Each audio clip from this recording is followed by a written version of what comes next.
Hello guys, good evening. कैसे हो आप सब? आपका एक बार फिर से स्वागत है आपके अपने चैनल आई विल पर, जिसमें कि हम कर रहे थे करंट अफेयर्स की सीरीज। और आज हम आ जाते हैं नवंबर मंथ के सेकंड करंट अफेयर्स पर, मतलब उसके सेकंड पार्ट पर।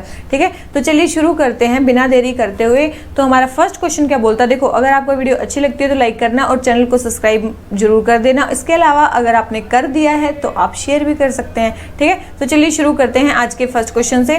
Consider the following statements about regarding insolvency and bankruptcy code. Insolvency और बैंक्रप्सी कोड के बारे में हमें सबसे पहले बताना है। सबसे पहले बोल रखा है कि इंसॉल्वेंसी का मतलब है is a legal declaration by the competent court of one's inability to pay of डेब्ट। देखो, इंसॉल्वेंसी और बैंक्रप्सी ये दो टर्म होती है। बैंक्रप्सी का मतलब होता है कि legal declaration by the competent court of one's inability to pay of debt. ठीक है, बैंक्रप्सी का मतलब किसी कोर्ट ने बता दिया भाई ये कुछ नहीं दे पाएंगे, ये कंगाल हो चुके हैं। फिर इंसॉल्वेंसी का मतलब होता है इज ए सिचुएशन जहां पे जो इंडिविजुअल्स हैं वो दे नहीं पाते अपने डेट को। ठीक है, और जब कोर्ट डिक्लेयर कर देता है उसको बोलते हैं बैंक्रप्सी। तो ये दो स्टेटमेंट है, दोनों अपोजिट दे रखे हैं। थर्ड है under IBC the adjudicating authorities are National Company Law Tribunal and Debt Recovery Tribunal. बिल्कुल सही स्टेटमेंट है। आईबीसी के अंडर जो एडजुडिकेटिंग ऑथोरिटीज होती हैं वो क्या होती है? इंसॉल्वेंसी एंड बैंक्रप्सी कोड के अंदर जो एडजुडिकेशन ऑथोरिटीज होती हैं वो कौन सी होती हैं? National company law Tribunal and Debt Recovery tribunal. ठीक है, तो ये दो चीजें होती हैं, तो ये चीजें आपको ध्यान रखनी है, बहुत बहुत बहुत इंपॉर्टेंट है। और एक कमेटी भी बैठी थी इंसॉल्वेंसी एंड बैंक्रप्सी कोड थे, जिसको बोलते हैं GN वाजपेयी कमेटी। कौन सी? GN वाजपेयी कमेटी, बहुत इंपॉर्टेंट है। GN वाजपेयी कमेटी भी बैठी थी इस पे। ठीक है, किस पे? इसी पे, इंसॉल्वेंसी एंड बैंक्रप्सी कोड पे GN वाजपेयी कमेटी भी बैठी थी, ये इंपॉर्टेंट है। ठीक है, एडजुडिकेटिंग ऑथोरिटीज के बारे में आपको बता दिया है। और हाँ, एक 2021 में एक अमेंडमेंट भी हुआ है, एक अमेंडमेंट बिल भी आया था। ठीक है, 2021 में एक अमेंडमेंट बिल भी आया था। उसमें क्या बोला गया था कि एक alternate insolvency resolution process, alternate insolvency resolution process को भी हमें क्या करना चाहिए? लाना चाहिए for MSME with default up to 1 crore. अगर आपने 1 करोड़ तक का डिफॉल्ट किया है तो क्या होना चाहिए?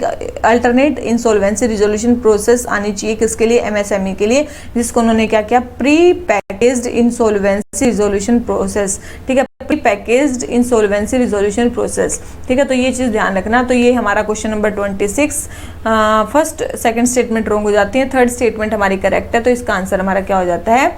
डी। ठीक है, इसका आंसर हमारा क्या हो जाता है? डी। अब आ जाते हैं नेक्स्ट क्वेश्चन पे। क्वेश्चन नंबर 27 हमें क्या बोलता है? नेशनल फैमिली हेल्थ सर्वे के बारे में बताना है कि सबसे पहला जो नेशनल फैमिली हेल्थ सर्वे था वो सबसे पहले 2018-19 में जो था वो सबसे पहले कंडक्ट किया गया था। तो आपको पता होना चाहिए ये सबसे पहले कब कंडक्ट किया गया था? 1992 में कन्वर्ट किया गया था। कब? 92 में सबसे पहले कंडक्ट किया गया था। तो पहले स्टेटमेंट रॉन्ग। ठीक है, पहले स्टेटमेंट रॉन्ग। सेकंड देख लेते हैं, Bihar has registered highest prevalence of neonatal mortality rate. देखो, होने को तो हो ही सकता है, बिहार में तो सबसे पीछे ही हर चीज में। ठीक है, तो बिल्कुल सही स्टेटमेंट दे रखी है ये, बिहार में सबसे ज्यादा न्यूनेटल मोर्टेलिटी रेट है। ठीक है, पता नहीं वहाँ के पॉलिटिशियंस क्या कर रहे हैं, कहीं पे भी पैसा नहीं लगा रहे हैं। थर्ड है ministry of health and Family Welfare has appointed International Institute for Population Science Mumbai as nodal agency for conducting this survey. Ministry of health and Family Welfare ने अपॉइंट की है क्या? एक International Institute for Population Science Mumbai as nodal agency, ये survey करने के लिए। तो ये स्टेटमेंट भी करेक्ट है, तो दोनों स्टेटमेंट करेक्ट है। सेकंड एंड थर्ड हमारा करेक्ट है, फर्स्ट स्टेटमेंट जो हमारी रॉन्ग हो जाती है। और ये मेनली कौन करता है? Ministry of health and Family welfare इस सर्वे को करता है। ठीक है, और लगभग ये आज तक कितनी बार हुआ है? अभी 2018-19 में ये कौन सा सर्वे था? 2018-19 का ये 5th सर्वे था। कौन सा था? 5th सर्वे था। इसका मतलब उससे पहले 4 ही हुए हैं, तो 4 हुए हैं। तो सबसे पहला हुआ था 1992 में। ठीक है, 1992-93 में हुआ था पहला। दूसरा फिर कब हुआ? 1998-99 में हुआ था। उसके बाद तीसरा कब हुआ? 2005-6 में हुआ था। उसके बाद चौथा कब हुआ? 5 के बाद हुआ 2015-16 में। बहुत इंपॉर्टेंट है, याद रखना। आज तक 5 ही सर्वे हुए हैं, तो ये 5 आपको याद हो गए हैं। तो हमारा क्वेश्चन नंबर 27 आंसर हो गया हमारा क्या? बी। आ जाते हैं क्वेश्चन नंबर 28 पे। 28 क्या बोलता है? National multi dimensional poverty index के बारे में बोल रहा है कि Ministry of health and Family Welfare ने इसको रिलीज किया है। तो बिल्कुल गलत स्टेटमेंट है, क्योंकि इसको किसने रिलीज किया? नीति आयोग ने इसको रिलीज किया, national multi dimensional poverty index को।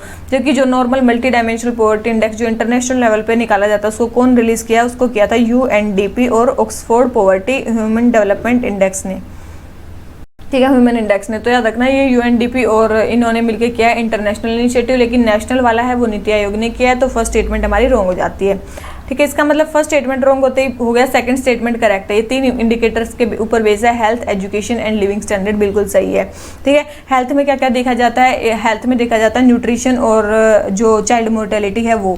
एजुकेशन में क्या क्या देखा जाता है, एजुकेशन में देखा जाता है ईयर ऑफ स्कूलिंग और स्कूल की अटेंडेंस। क्या देखा जाता है, ईयर ऑफ स्कूलिंग और स्कूल की अटेंडेंस।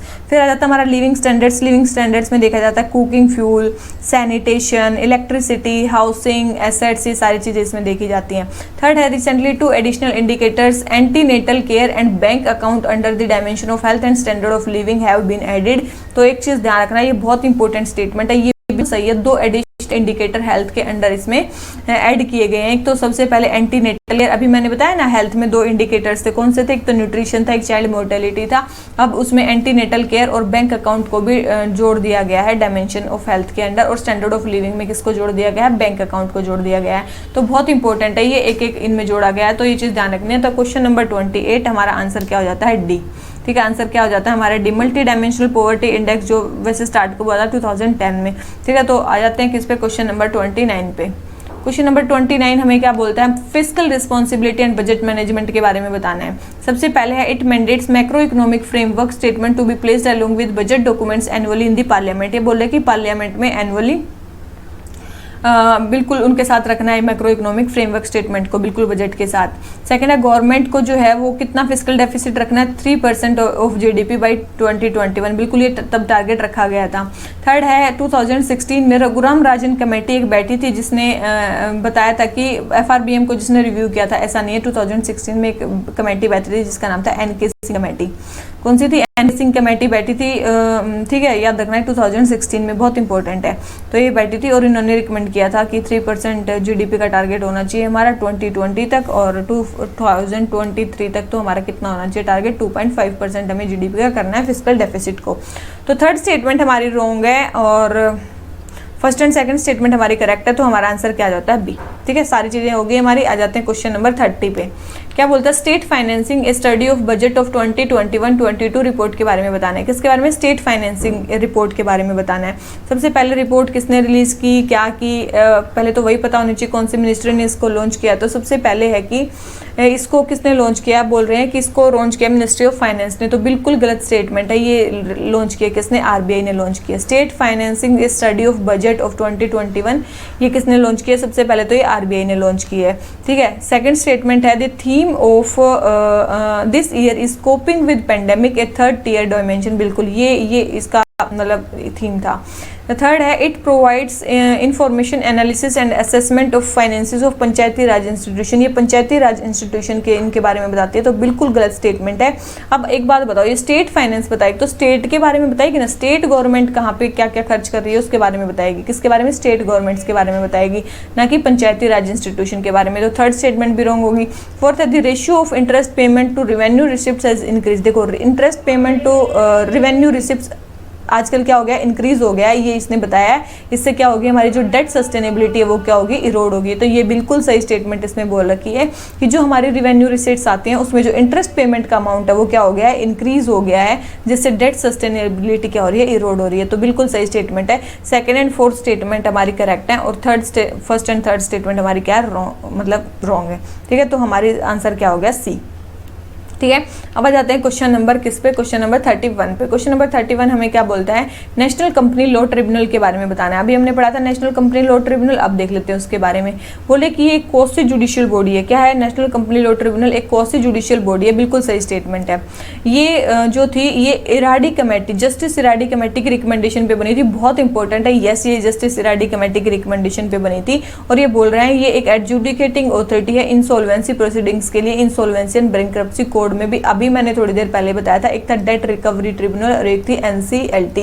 ठीक है, NCLT तो ये दोनों क्या है, एडजुडिकेटिंग ऑथोरिटी है इंसॉल्वेंसी एंड बैंक्रप्सी कोड के अंडर। ठीक है, ये भी स्टेटमेंट हमारी करेक्ट है। ठीक है, ये भी स्टेटमेंट हमारी करेक्ट है। ये कब बनी थी, 2016 में बनी थी। कब बनी थी, 2016 में बनी थी। किस एक्ट के अंडर बनी थी, कंपनीज एक्ट 2013 के अंडर बनी थी। इंडियन गवर्नमेंट ने इसको बनाया था।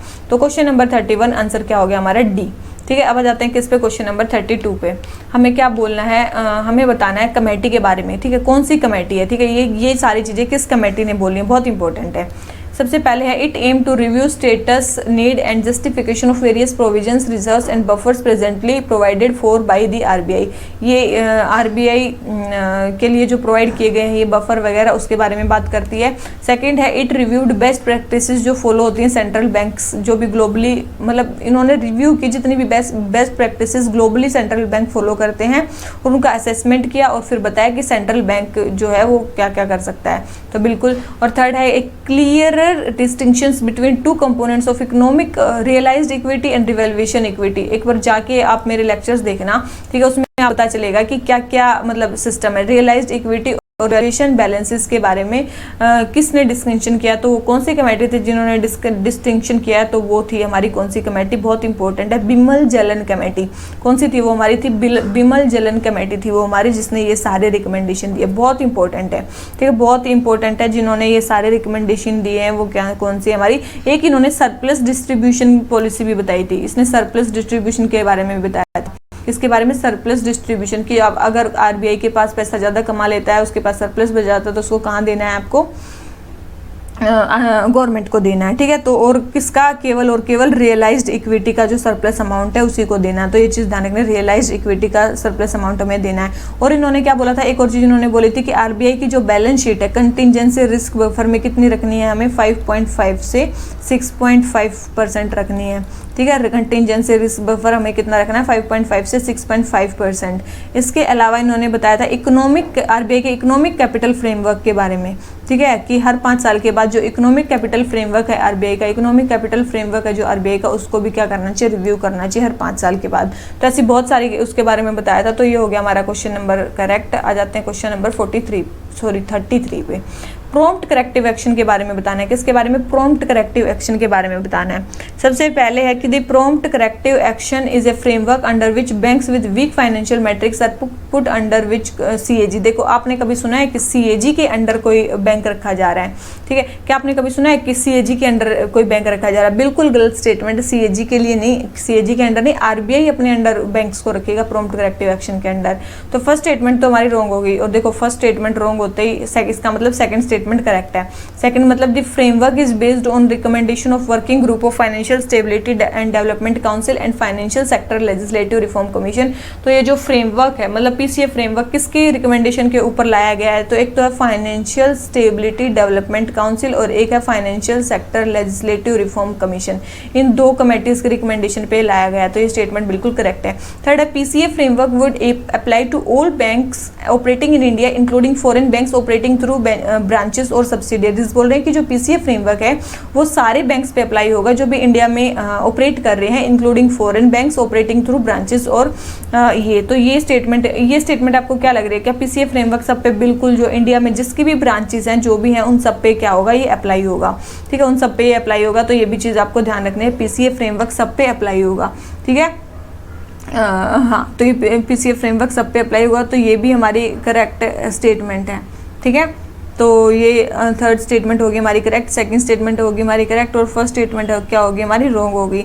वैसे आरबीआई ने पीसीए फ्रेमवर्क को इंट्रोड्यूस कब किया था? 2002 में इंट्रोड्यूस किया था। कब किया था? 2002 में इंट्रोड्यूस किया था, ताकि जो भी प्रॉफिटेबिलिटी जो कम कमा रहे हैं उनके वो देखने के लिए, ठीक है, उन पे वो करने के लिए। उसके बाद अभी रिसेंटली इसमें अमेंडमेंट किया गया पीसीए फ्रेमवर्क में। क्या अमेंडमेंट किया गया? तो इसका आंसर हमारा क्या हो गया? सी। अभी रिसेंटली क्या अमेंडमेंट किया गया? 2 अमेंडमेंट किए गए हैं। एक तो जब हम पीसीए फ्रेमवर्क को चेक करेंगे, पीसीए को चेक करेंगे तो पेमेंट बैंक और स्मॉल फाइनेंशियल बैंक को इससे हटा दिया गया है। पब्लिक सेक्टर बैंक और स्मॉल फाइनेंशियल बैंक्स को हटा दिया गया है, उनको पीसीए फ्रेमवर्क के अंडर नहीं लाया जाएगा। और दूसरी चीज़ है क्या कि रिटर्न ऑन एसेट्स एक इंडिकेटर यूज होता था पीसीए फ्रेमवर्क को चेक करने में, रिटर्न ऑन एसेट, तो उसको भी एज ए पैरामीटर हटा दिया गया। बहुत इंपॉर्टेंट है, ये बहुत दिन न्यूज में चला था। रिटर्न ऑन एसेट जो है पीसीए फ्रेमवर्क से हटा दिया गया और पेमेंट बैंक और स्मॉल फाइनेंशियल बैंक्स को भी हटा दिया गया है, ठीक है। और अभी जो आरबीआई है वो बोर्ड को क्या कर सकता है? सुपरसीड कर सकता है बैंकिंग रेगुलेशन एक्ट 1949 के अंडर। अगर आरबीआई सुपरसीड करेगा तो किस एक्ट के अंडर करेगा? बैंकिंग रेगुलेशन एक्ट 1949 के अंडर करेगा, है सुपरसीड बैंक के बोर्ड को, ठीक है, पीसीए के बोर्ड को, तो याद रखना। तो ये हमारा क्वेश्चन नंबर 33 आंसर क्या हो गया, सी। आ जाते हैं क्वेश्चन नंबर 34 पे। एनपीए के बारे में बताना है, एनपीए कब कब बनते हैं। तो आपको एक चीज़ पता होनी चाहिए, देखो सब स्टैंडर्ड एसेट्स के बारे में बात चल रही है, एनपीए के बारे में बात चल रही है और क्रेडिट इंफॉर्मेशन ब्यूरो के बारे में बात चल रही है, ठीक है। तो सबसे पहले है कि सब स्टैंडर्ड एसेट्स बोल रहे हैं कि 12 महीने से कम, 12 महीने या 12 महीने से कम अगर जिसने जो एनपीए रह जाते हैं उनको बोलते हैं सब स्टैंडर्ड एसेट। बिल्कुल बोल रहे हैं एनपीए एक टाइप का लोन होता है जहाँ पे इंटरेस्ट और इंस्टॉलमेंट्स और प्रिंसिपल जो है ओवरड्यू रह जाती हैं 100 डेज से ज़्यादा। तो बिल्कुल सही, वो किस में आ जाती हैं, एनपीए में आ जाती हैं। क्या ऐसा है, आप खुद बताओ, क्या वो एनपीए में आ जाती हैं? भाई साहब आपने सुना नहीं है कि 90 डेज है यहाँ पे टाइम, कितना है 90 डेज से अगर ओवरड्यूज हो जाता तो ही एनपीए में आ जाती है। तो सेकंड स्टेटमेंट हमारी क्या होगी, रॉन्ग हो गई, ठीक है। और सेकंड स्टेटमेंट रॉन्ग होती है, हमें आंसर आना चाहिए क्या, सी, ठीक है। इसका मतलब थर्ड स्टेटमेंट भी हमारी करेक्ट है। क्रेडिट इन्फॉर्मेशन ब्यूरो एक स्टेप है एनपीएस को प्रिवेंट करने का by sharing information on wilful defaulters, ठीक है। क्रेडिट इन्फॉर्मेशन ब्यूरो क्या करेगी, जिसने भी क्रेडिट लिया है, जिसने भी लोन लिया है, उसकी सारी इन्फॉर्मेशन बताएगी और बता देगी कौन जानबूझ के नहीं दे रहा और कौन जानबूझ के दे रहा है, ठीक है। तो ये चीज़ ध्यान रखनी है। तो ये हो गया हमारा क्वेश्चन कंप्लीट। तो सब स्टैंडर्ड एसेट्स मैंने बता दिया 12 मंथ से उससे कम के वालों को बोला जाता है, ठीक है। उसके बाद अगर बात करें डाउटफुल एसेट्स एटलीस्ट 12 मंथ्स जो रह जाते हैं, मतलब उनको बोल जाते हैं, फिर उसके बाद बन जाता है डाउटफुल, ठीक है। उसके बाद बन जाता है डाउटफुल और उसके बाद बन जाता है लॉस्ट एसेट, ठीक है। उसके बाद बन जाता है लॉस्ट एसेट। एक आपने सुना होगा special mention 0, special mention 1, special mention 2। ये क्या होता है, देखो स्पेशल मेंशन अकाउंट 2 अगर 30 दिन मतलब अप टू 30 दिन कोई पैसे नहीं देता तो उसको क्या बोलते हैं, स्पेशल मेंशन अकाउंट 0। फिर 30 से 60 दिन के बीच में नहीं देता तो उसको बोलते हैं स्पेशल मेंशन 1, स्पेशल मेंशन 2। जब पहला महीना, दूसरा महीना, तीसरा 90 डेज तक, और 90 डेज तक फिर जो नहीं देता वो किस में आ जाता है, एनपीए में आ जाता है। एनपीए में भी फिर हैं जैसे कि सब स्टैंडर्ड एसेट्स हो गया, ठीक है। तो ये सारी चीज़ें आपको ध्यान रखनी है। डाउटफुल एसेट हो गया, लॉस्ट एसेट हो गया। तो ये क्वेश्चन नंबर हमारा 34 आंसर हो गया, सी। आ जाते हैं किस पे, क्वेश्चन नंबर 35 पे। क्वेश्चन नंबर 35 हमें क्या बोलता है, business responsibility and sustainability report. Business responsibility and sustainability report बोल रहे हैं कि कौन निकालता है, एसबीआई निकालता है। सबसे पहले तो सेकंड स्टेटमेंट देखो, बोल रहा है कि एसबीआई सेबी निकालता है। बिल्कुल सही स्टेटमेंट है, इसको कौन निकालता है, सेबी निकालता है। और ये इंकरेज करेगी बिजनेसेस को ताकि वो अपने रेगुलेटरी फाइनेंशियल कंप्लायंस से बियॉन्ड जाएं और रिपोर्ट करें अपने सोशल और इकोनॉमिक इन्वायरमेंटल इम्पैक्ट पे, बिल्कुल। और थर्ड है it mandates listed companies only to make additional disclosure on non financial parameters along with the mandatory financial disclosure. बिल्कुल नॉन फाइनेंशियल जो पैरामीटर्स हैं उनके ऊपर भी आपको एडिशनल क्या करना पड़ेगा, डिस्क्लोजर करना पड़ेगा अलोंग विद फाइनेंशियल डिस्क्लोजर। ये भी स्टेटमेंट हमारी करेक्ट है, ठीक है। तो बिजनेस रिस्पॉन्सिबिलिटी है ये, तो याद रखना ये किससे बनी है, बिजनेस पहले इसके थी एक बिजनेस रिस्पॉन्सिबिलिटी रिपोर्ट जो 2012 में इंट्रोड्यूस की गई थी। उसमें क्या था कि टॉप 100 लिस्टेड कंपनीज को ये बीआरआर फाइल करना था। लेकिन 2019 में सेबी ने जो एक्सटेंड है बीआरआर का वो 100 से 1000 लिस्टेड कंपनीज पे कर दिया। कितना, बीआरआर का अमाउंट 1000 लिस्टेड कंपनीज पे कर दिया। तो ये चीज़ ध्यान रखनी है। और इसमें मेनली इन्वायरमेंट, सोशल और गवर्नेंस पर्सपेक्टिव पे मेनली ध्यान दिया जा रहा है ताकि कंपनीज केवल फाइनेंशियल प्रॉफिट को ना देखें, इन्वायरमेंटल, सोशल और गवर्नेंस पर्सपेक्टिव भी बिजनेसेस में इंट्रोड्यूस किया जा सके। और सेबी ने ये बिजनेस रिस्पॉन्सिबिलिटी और सस्टेनेबिलिटी रिपोर्ट कब रिलीज़ किया, 2021 में ही इन्होंने रिलीज़ किया। कब किया, 2021 में उसको बोला है कि आपको ऐसा करना है कि फाइनेंशियल के साथ साथ नॉन फाइनेंशियल पैरामीटर्स को भी जज करना है, ठीक है। और रिपोर्टिंग करनी है। देखो अभी क्या है, देखो अभी है 2021 और 2022 के लिए तो ये स्कीम है वॉलंटरी की, ठीक है। आप अपनी मर्जी से कर दो, करना चाहो तो कर दो, नहीं तो मत करो। लेकिन 2022-23 में ये स्कीम क्या हो जाएगी, मैंडेटरी। तब तो आपको मैंडेटरी होगा कंपनीज के लिए ये करना, ये बहुत इंपॉर्टेंट कंपोनेंट है। अभी है ये 1 साल के लिए वॉलंटरी, लेकिन बाद में क्या हो जाएगी, मैंडेटरी। तो ये है business responsibility and sustainability report. Question number 35 answer हो जाता है हमारा डी, ठीक है। अब आ जाते हैं किस पे, क्वेश्चन नंबर 36 पे। क्वेश्चन नंबर 36 हमें क्या बोलता है कि mineral conservation and development amendment rules के बारे में बताना है। Mineral conservation and development amendment rules, सबसे पहले है मिनरल्स, सबसे पहले है कि minerals mines and minerals act 1957 regulate mining sector in India and mandates the requirement for granting लीजेस for mining operation. तो सबसे पहले बोल रहा है कि जो माइंस एंड मिनरल्स एक्ट है 1957 को रेगुलेट करता है माइनिंग सेक्टर को और मैंडेट करता है कि हमें लीज पे देने माइनिंग ऑपरेशंस को, बिल्कुल। सेकंड है it empowers the central government को एम्पावर करता है रूल्स बनाने के लिए for conservation and scientific development of minerals and protection of environmental from mining operations. बिल्कुल। थर्ड है जितने भी प्लान्स है माइन से रिलेटेड वो कौन प्रिपेयर करेगा, डिजिटल ग्लोबल पोजिशनिंग सिस्टम और बाई ड्रोन सर्वे, बिल्कुल ये किए जाएंगे। फोर्थ है mining engineers can have a diploma in mining and mine survey along with second class certificate of competency issued by, देखो माइन जो छोटी माइंस हैं उनमें माइन इंजीनियर्स के पास डिप्लोमा हो सकता है माइनिंग का और माइनिंग सर्वे का, देखो लेकिन ये सर्टिफिकेट कौन इशू करेगा, बहुत इंपॉर्टेंट है, ये सर्टिफिकेट कौन इशू करेगा, यूजीसी नहीं करेगा, ये करेगा director general of mine safety. कौन करेगा, ये करेगा director general of mine safety, ये जो है ये सर्टिफिकेट लॉन्च करेगा। तो ये थर्ड फोर्थ स्टेटमेंट रॉन्ग हो जाती है, first second and third statement correct है, तो इसका आंसर हमारा क्या हो जाता है, सी। ठीक है, तो इसका आंसर हमारा इसलिए हमारा सी हो गया। इसके अलावा जो है ना और भी बहुत सारे चेंजेस इसमें किए गए हैं। ठीक है, और भी बहुत सारे चेंजेस किए गए हैं। देखो अगर पार्ट टाइम माइनिंग इंजीनियर या फिर पार्ट टाइम जो जियोलॉजिस्ट है वो स्मॉल माइंस में क्वालिफाइड हैं काम करने के लिए। ठीक है, पेनल्टी भी रैशनलाइज कर दी गई है, पेनल्टी को भी क्या कर दिया गया, रैशनलाइज्ड कर दिया गया इसमें। इसके अलावा इन कंप्लीट या फिर रॉन्ग या फिर फॉल्स इन्फॉर्मेशन के लिए पावर दी गई है कि पेनलाइज कर सकते हैं, और ये पावर जो है आईबीएम को दी गई है in addition to state government. ठीक है, और जो फाइनेंशियल अश्योरेंसेज है उनका अमाउंट जो है वो 5 लाख तक इम्प्रूव कर दिया गया है। ठीक है, अगर कैटेगरी ए माइंस हैं तो उनके लिए, अगर देखो अगर कैटेगरी ए माइंस है तो उनके लिए 5 लाख कर दिया गया है, और अगर कैटेगरी बी माइंस है तो उनके लिए कितना कर दिया गया है, 3 लाख कर दिया गया है। ये पहले 3 लाख था, ये 2 लाख था, अब ये 5 लाख कर दिया गया है और ये 3 लाख कर दिया गया है कैटेगरी ए माइंस के लिए फाइनेंशियल अश्योरेंस का जो अमाउंट है वो। ठीक है, तो ये क्वेश्चन नंबर से कंप्लीट। आ जाते हैं क्वेश्चन नंबर 37 पे।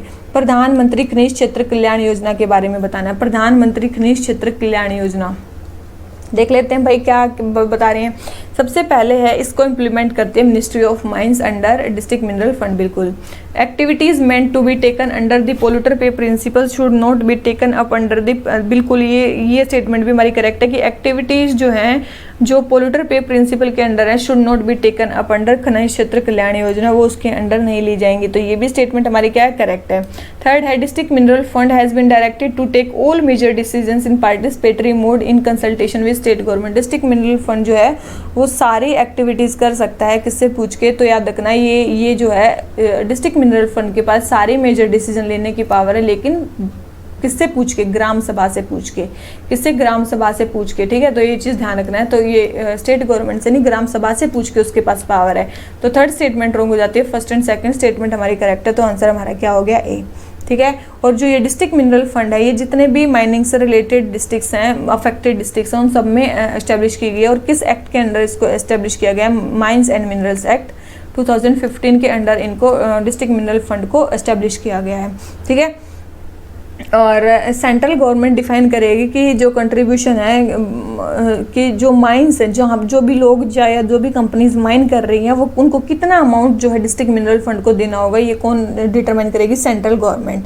ठीक है, और फिर डिस्ट्रिक्ट मिनरल फंड उनको कहाँ यूज़ करेगी, ये सारी ग्राम सभा से पूछ के प्रायोरिटी रीजन्स में उनको कर देंगे। जैसे कि प्रायोरिटी एरियाज़ कुछ बांटे गए हैं कि हाई प्रायोरिटी एरियाज़ में उनका लगभग 60% अमाउंट डिस्ट्रिक्ट मिनरल फंड का 60% अमाउंट आपको प्रायोरिटी एरियाज़ में लगाना है। प्रायोरिटी एरियाज़ में कौन कौन से एरियाज़ आते हैं, जैसे कि ड्रिंकिंग वाटर हो गया, इन्वायरमेंटल प्रोटेक्शन हो गया, हेल्थ केयर हो गया, एजुकेशन हो गया, फिर वेलफेयर ऑफ SC ST हो गया, उसके बाद सैनिटेशन हो गया। ये सारे कौन से हैं, ये प्रायोरिटी एरियाज हैं जिसमें मेनली 60% अमाउंट को आपको खर्च करना है।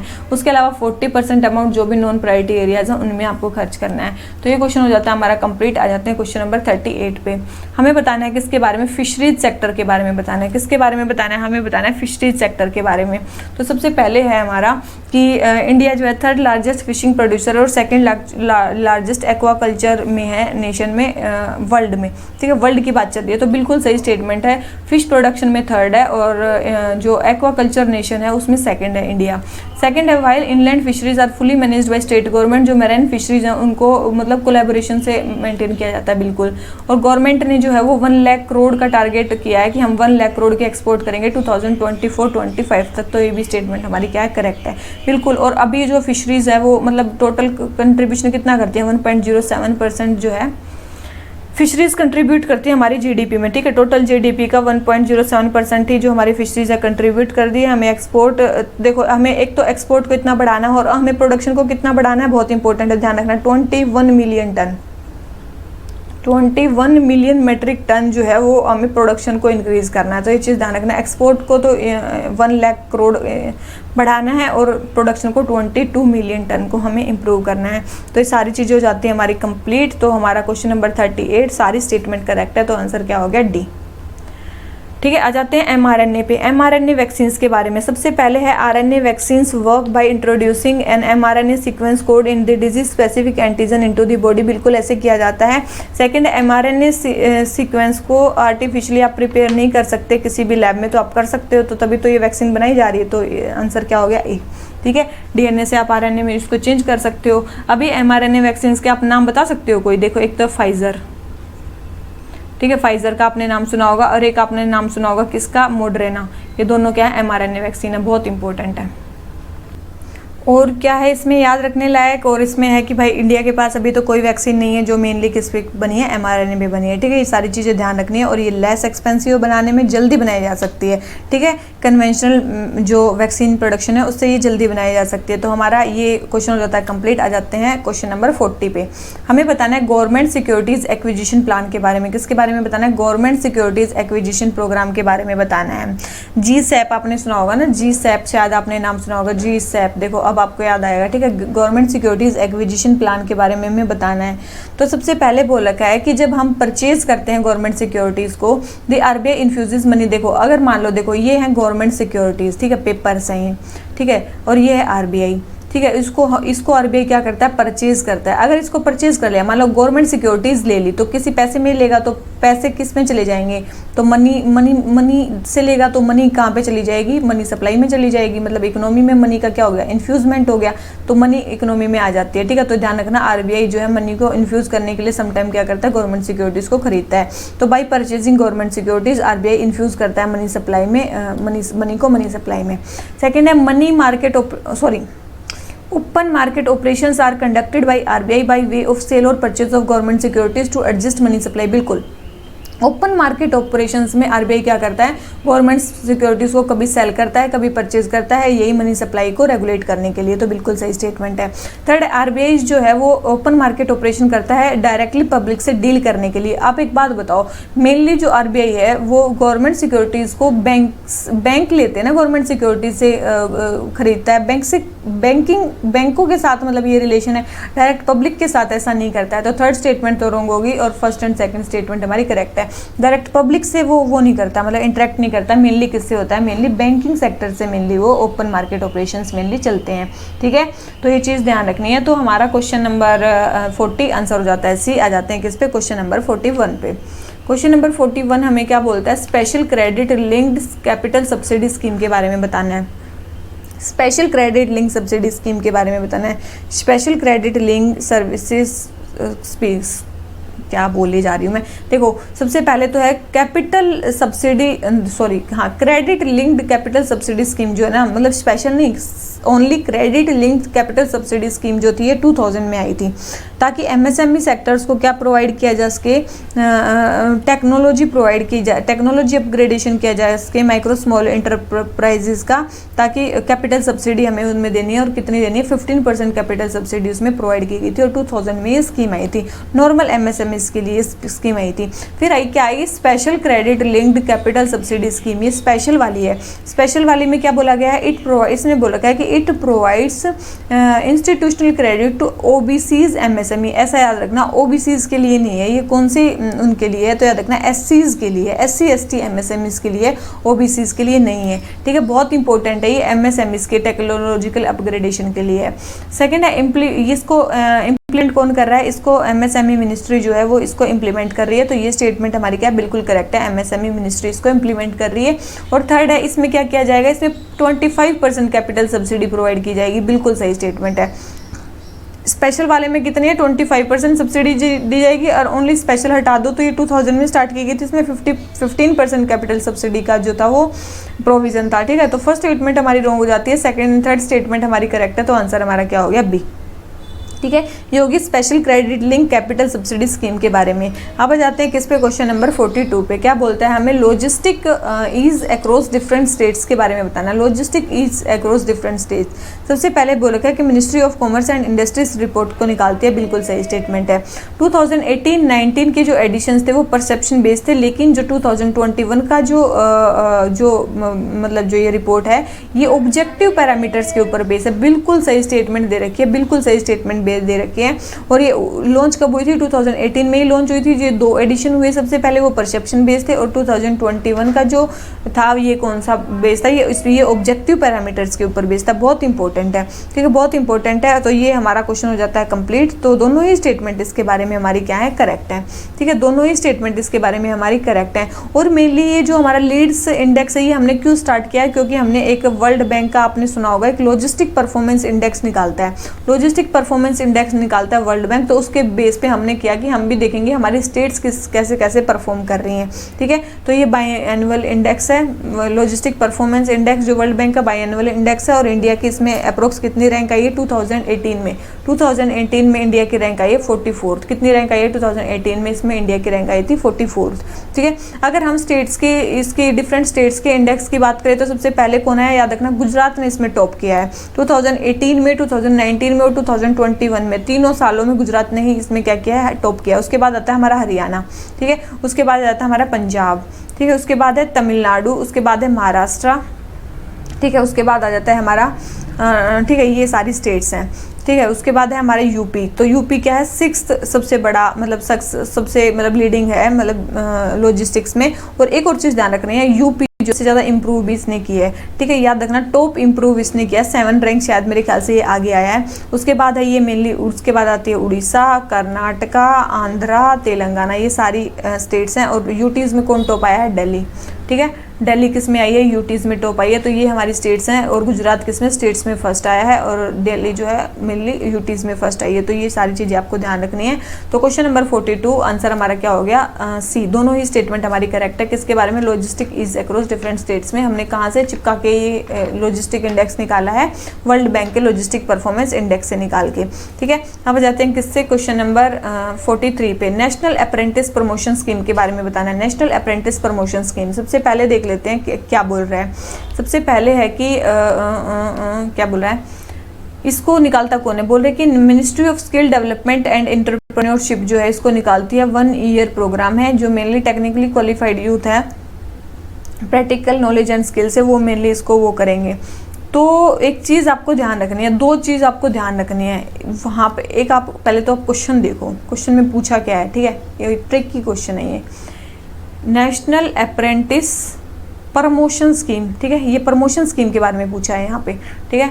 और यहाँ पे देखो, यहाँ पे दिया किसके बारे में, ठीक है, यहाँ पे क्या पूछा है, नेशनल अप्रेंटिस ट्रेनिंग स्कीम के बारे में हमसे यहाँ से पूछा है। तो एक चीज़ ध्यान रखना, नेशनल अप्रेंटिस जो हमसे पूछा है ना, नेशनल अप्रेंटिस प्रमोशन स्कीम, वो तो मिनिस्ट्री ऑफ स्किल डेवलपमेंट ही निकालती है, ठीक है, याद रखना, वो तो ministry of skill development and entrepreneurship ही निकालती है। जो लेकिन ये नेशनल अप्रेंटिस ट्रेनिंग स्कीम है ना, ये किसकी है, याद रखना, ये कौन सी मिनिस्ट्री की स्कीम है, ये बहुत इंपॉर्टेंट है, ये मिनिस्ट्री ऑफ एजुकेशन की स्कीम है, ठीक है। ये मिनिस्ट्री ऑफ एजुकेशन की स्कीम है, 2019 में लॉन्च की गई थी, ठीक है। कैसे, स्टूडेंट्स के लिए जो डिग्री कोर्सेज में students, primary non technical courses में जो स्टूडेंट्स हैं उनको ट्रेनिंग प्रोवाइड करने के लिए मिनिस्ट्री ऑफ एजुकेशन ने स्कीम निकाली थी। कौन सी, training scheme, national apprentice training scheme. और ये नेशनल अप्रेंटिस प्रमोशन स्कीम किसके अंडर है, ministry of skill development and promotion के अंडर। उसने बोला कि training scheme ministry of skill के अंडर है, तो ये स्टेटमेंट तो रॉन्ग हो गई, ठीक है, समझ में आ गया ये क्वेश्चन। तो ये याद रखना, ये इतने छोटी छोटी चीजें आपको ध्यान रखनी है। तो फर्स्ट स्टेटमेंट रॉन्ग होगी। सेकंड बोल रखा है कि जो स्कीम है ये सारी कैटेगरीज को कवर करेगी, ग्रेजुएट एक्सेप्ट किस को छोड़ के, ग्रेजुएट, टेक्नीशियन और टेक्नीशियन वोकेशनल अप्रेंटिस। तो बिल्कुल सही स्टेटमेंट दे रखी है, ये इनको छोड़ के सारे कोर्सेज को लॉन्च करेगी। और ये मेनली प्रमोशन स्कीम आई कब थी, आई थी 2016 में। कब आई थी, 2016 में आई थी। और इसने जो है एक पहले स्कीम चल रही थी उसको रिप्लेस किया था। कौन सी, एक स्कीम चल रही थी अप्रेंटिस प्रोत्साहन योजना। कौन सी, अप्रेंटिस प्रोत्साहन योजना चल रही थी, उसको रिप्लेस करके आई थी नेशनल अप्रेंटिस प्रमोशन स्कीम। सारी चीजें समझ में आ गई। तो ये क्वेश्चन हो जाता है हमारा कंप्लीट, बहुत इंपॉर्टेंट है। तो आंसर इसका हो गया बी। आ जाते हैं क्वेश्चन नंबर नेक्स्ट पे, क्वेश्चन नंबर 44। इन्वेस्टर्स चार्टर, ये बजट 2020 में प्रपोज किया गया था, ये मेनली किसने रिलीज़ किया, तो बहुत इंपॉर्टेंट है, ये किसने रिलीज़ किया, सेबी ने इसको रिलीज़ किया है, ठीक है। जिसमें इन्वेस्टर चार्टर में ये इसका ऑब्जेक्टिव क्या है, ताकि जो इन्वेस्टर्स हैं उनको प्रोटेक्ट करना, मिस सेलिंग ऑफ जितने भी फाइनेंशियल प्रोडक्ट हैं उनको कोई मिस सेल ना करे, सेबी ने रिलीज़ किया, ठीक है। और ये इंश्योर करेगा कि जो भी सेबी रजिस्टर्ड इंटरमीडिएटरीज हैं या रेगुलेटेड जो एंटिटीज़ हैं वो अपने इन्वेस्टर चार्टर से स्टिक करें, ठीक है। ग्रीवेंस रिड्रेसल मैकेनिज्म भी उसमें ताकि लोगों का हो सके, ठीक है। तो ये है इन्वेस्टर चार्टर, किसने लॉन्च किया, सेबी ने लॉन्च किया है। आ जाते हैं क्वेश्चन नंबर 45 पे, global fuel economy initiative. Global fuel economy initiative बहुत इंपॉर्टेंट इनिशिएटिव है। ग्लोबल फ्यूल इकोनॉमी इनिशिएटिव सबसे पहले बोल रखा है कि ग्लोबल फ्यूल इकोनॉमी इनिशिएटिव जो है वो कोलैबोरेशन है किसका, UNEP, international energy agency, university of California, international council of clean transformation, international transport forum and FIA foundation. तो बिल्कुल सही स्टेटमेंट है, ये 6 ऑर्गेनाइजेशंस मिलकर इसको चला रही हैं। और दूसरा इसका ऑब्जेक्टिव क्या है, इसका ऑब्जेक्टिव है कि 50% हमें इंप्रूवमेंट करनी है व्हीकल फ्यूल एफिशिएंसी में वर्ल्ड वाइड बाई 2050। बिल्कुल सही स्टेटमेंट है, ये भी हमें करनी है, 50% इंप्रूवमेंट करनी है व्हीकल फ्यूल एफिशिएंसी में, यही इसका मेन ऑब्जेक्टिव है, ठीक है। तो याद रखना फ्यूल एफिशिएंसी में कार्स में, लाइट ड्यूटी वैन्स में, इन सब में करनी है ताकि cost effective fuel efficiency technologies का हम यूज़ कर सकें, ठीक है। तो दोनों ही स्टेटमेंट हमारी करेक्ट है, तो इसका आंसर हमारा क्या हो गया, सी, ठीक है। इसका आंसर हमारा क्या हो गया, सी। अब आ जाते हैं किस पे, क्वेश्चन नंबर 46 पे। क्वेश्चन नंबर 46 मेन है कि आप इसको मीन्स में ज़्यादा ये यूज़ होगा, national automated facial recognition system के बारे में बताना है। बोल रहे हैं कि जो होम मिनिस्ट्री है वो इम्प्लीमेंट करती है इसको, बिल्कुल याद रखना, इसको होम मिनिस्ट्री इम्प्लीमेंट करती है फेशियल रिकॉग्निशन सिस्टम को। सेकंड है बायोमेट्रिक टेक्नोलॉजी है जिसमें डिस्टिंक्टिव फीचर ऑफ फेस को यूज़ किया जाता है आइडेंटिफाई करने के लिए और डिस्टिंग्विश करने के लिए इंडिविजुअल को। तो ये भी स्टेटमेंट भी बिल्कुल करेक्ट है, तो दोनों ही स्टेटमेंट करेक्ट होगी, तो आंसर क्या हो गया, करेक्ट, ठीक है। तो ये सिस्टम है national automated facial recognition system. और इसके अलावा अगर हम बात करें तो ये हो गया हमारा आंसर सी, ठीक है। तो बस और क्या है, क्या ये national automated facial recognition system आने से पहले भी क्या मतलब ऐसी कोई चीज़ यूज़ होती थी फेशियल रिकॉग्निशन वाली, यस होती थी। जैसे कि अगर बात करें जैसे कि नेशनल क्राइम रिकॉर्ड ब्यूरो है ना, नेशनल क्राइम रिकॉर्ड ब्यूरो, ये जो थी ये CCTNS सिस्टम के अंडर भी रिकॉग्निशन को यूज़ करती थी। उसके अलावा मिनिस्ट्री ऑफ सिविल एविएशन में भी यूज़ होता था ये डीजी यात्रा में, कहाँ पे, डीजी यात्रा में मेनली ट्रायल्स बेसिस पे हैदराबाद एयरपोर्ट पे इसको मेनली यूज़ किया गया था, मतलब ट्रायल बेसिस पे इसको यूज़ करके देखा गया था। 2018 में तेलंगाना पुलिस ने अपना एक फेशियल रिकॉग्निशन फैसिलिटी लॉन्च की थी। तो ऐसा नहीं है ये बिल्कुल ही पहली बार आया, पहले भी कहीं कहीं पायलट बेसिस पे जो है इसका यूज़ हो चुका है, ठीक है। और मेनली इसको इम्प्लीमेंट कौन करेगा, इसको करेगी NCRB। कौन करेगी इसको, NCRB, national crime record bureau, ठीक है। तो आ जाते हैं किस पे, क्वेश्चन नंबर 47 पे। क्या बोलते हैं, हमें defence production and export promotion policy 2020 के बारे में बताना है। किसके बारे में, defence production and export promotion policy के बारे में। तो सबसे पहले है कि एक प्रोजेक्ट मैनेजमेंट यूनिट सेटअप की जाएगी डेवलपमेंट और प्रोडक्शन के लिए टेक्नोलॉजी के, बिल्कुल सही स्टेटमेंट है। इसमें बोल रखा है कि it also aims to own the design rights and IP of system projected in long term integrated perspective plan. तो बिल्कुल ये भी स्टेटमेंट करेक्ट है, दोनों ही स्टेटमेंट इसके बारे में हमारी करेक्ट है। मेनली है कि हमें देखो सबसे पहले तो defence production and export promotion council mainly क्या कर रही है कि हमें जो डिफेंस को है वो क्या करना है, एक्सपोर्ट को इंक्रीज करना है, ठीक है। तो इम्पोर्ट डिपेंडेंस को कम करना है, क्या करना है हमें, इंपोर्ट का जो डिपेंडेंस है उसको कम करना है। दूसरी चीज़ क्या करनी है, हमें MSMEs को ज़्यादा सपोर्ट करना है, ठीक है। उसके अलावा क्या करना है, हमें जो क्या करना है, हमें एक डिफेंस में टर्नओवर लेना है, कितने का, 1,75,000 1,75,000 करोड़ का हमें टर्नओवर लेना है, डिफेंस मतलब करना है। और उसके बाद एक्सपोर्ट कितने इंक्रीज करने हैं, इतने टर्नओवर में हमें एक्सपोर्ट करने हैं, कितने, 35,000 करोड़ के, कितने, 35,000 करोड़ के हमें एक्सपोर्ट्स करने हैं एरोस्पेस और defence and goods and services में मिला के 2025 तक। कब तक, 2025 तक 35,000 करोड़ तक के एक्सपोर्ट इंक्रीज करने हैं और 1,75,000 का हमें टर्नओवर बढ़ाना है। इंपोर्ट डिपेंडेंस को कम करना है, MSME को सपोर्ट करना है, ठीक है, बहुत इंपॉर्टेंट है। और जो भी डोमेस्टिक इंडस्ट्री है उसका जो प्रोक्योरमेंट है उसको भी इंक्रीज करना है, जो डोमेस्टिक इंडस्ट्री है उसका प्रोक्योरमेंट उसको भी इंक्रीज करना है 2025 तक, मतलब कितना करना है, डबल करना है, बहुत इंपॉर्टेंट है, वो भी डबल करना है। तो क्वेश्चन नंबर 47 आंसर हो जाता है सी। आ जाते हैं किस पे, क्वेश्चन नंबर 48 पे। पर्सनल डेटा प्रोटेक्शन बिल के बारे में बताना है। सबसे पहले है कि it mandates instituting grievance redressal mechanism bye data. देखो इसमें बताया जा रहा है कि ग्रीवेंस रिडर्सल मैकेनिज्म होना चाहिए डेटा फिडुसरी के द्वारा, ताकि जो इंडिविजुअल्स की कंप्लेंट्स हैं उसको एड्रेस किया जा सके। बिल्कुल सही। बिल अलाउ करता है processing of data by fiduciary only if consent is provided by individual. देखो बोल रहा है कि बिल जो है वो अलाउ करता है कि आप किसी के डेटा को तभी यूज़ कर सकते हो जब वो इंडिविजुअल उसको अपना कंसेंट दे दे। तो देखो वैसे तो हाँ तभी कर सकते हैं, लेकिन गवर्नमेंट जो है नेशनल इंटरेस्ट में या उन चीज़ों के लिए जो है वो बिना कंसेंट लिए भी यूज़ कर सकती है डेटा को। ठीक है, कुछ केसेस में बिना कंसेंट लिए भी यूज़ किया जा सकता है, जैसे कि कोई लीगल प्रोसीडिंग्स हैं, मेडिकल इमरजेंसी है, या फिर कोई स्टेट को कोई बहुत ज़्यादा बेनिफिट हो रहा है तब यूज़ किया जा सकता है। तो ऐसा नहीं है कि हमेशा तभी होगा।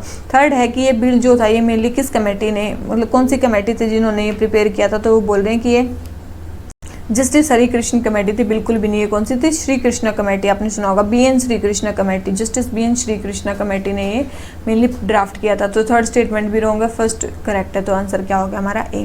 ठीक है, नॉर्मल सा बिल है, personal data protection. Question number 49 world drug report के बारे में बताना है। किसके बारे में? वर्ल्ड ड्रग रिपोर्ट के बारे में। तो सबसे पहले है कि इसको WHO ने लॉन्च किया, तो आपको पता होना चाहिए इसको बिल्कुल भी WHO ने लॉन्च नहीं किया, इसको लॉन्च किया है UN office on drugs and crimes. किसने? UN office on drugs and crime ने इसको लॉन्च किया, WHO ने नहीं किया वर्ल्ड ड्रग रिपोर्ट को। ठीक है, और सेकंड स्टेटमेंट है कंट्रीज जो गोल्डन ट्रायंगल में है वो कौन सी है? Myanmar, Laos, Vietnam, Thailand. बिल्कुल ये कंट्रीज जो है ये किसमें है? गोल्डन ट्रायंगल में है। और एक है गोल्डन क्रीसेंट, कहाँ पे? इधर, जहाँ जिसमें कौन है? पाकिस्तान, ईरान और अफगानिस्तान। ठीक है, पाकिस्तान, ईरान और अफगानिस्तान है किसमें? ग्लोबल क्रीसेंट में। और ग्लोबल ट्रायंगल में कौन कौन से हैं? हमारे ईस्ट में। ठीक है, तो यहाँ से ड्रग ट्रैफिकिंग मेनली होती है। और जो ये UN office on drugs and crime था ये कब बना था? 1997 में बना था। ठीक है, और ऐसा बोला जा रहा है, इस रिपोर्ट में ऐसा बताया गया है कि 2000 से 19 के बीच में जो ड्रग्स का यूज़ है वो 22% इंक्रीज हुआ है। ठीक है, कब से? 2010 से 19 के बीच में 22% ड्रग्स का जो यूज़ है वो इंक्रीज हो गया है। और एक और चीज़ ध्यान रखना, 3 कन्वेंशंस हैं ड्रग्स के लिए, बहुत इंपॉर्टेंट है। क्या? मेनली 3 कन्वेंशंस हैं ड्रग्स के लिए जो काफ़ी ज़्यादा इंपॉर्टेंट है। कौन कौन से? सबसे पहले तो एक सिंगल कन्वेंशन। ठीक है, single convention on narcotic drugs. कौन सा? सबसे पहले single convention on narcotics drugs. ये कब साइन हुआ? 1961 में साइन हुआ है। दूसरा कन्वेंशन है convention on psychotropic substances. Convention on psychotropic substances ये कन्वेंशन है, ये कब लॉन्च हुआ है? 1971 में लॉन्च हुआ। और एक कन्वेंशन है UN convention against illicit traffic.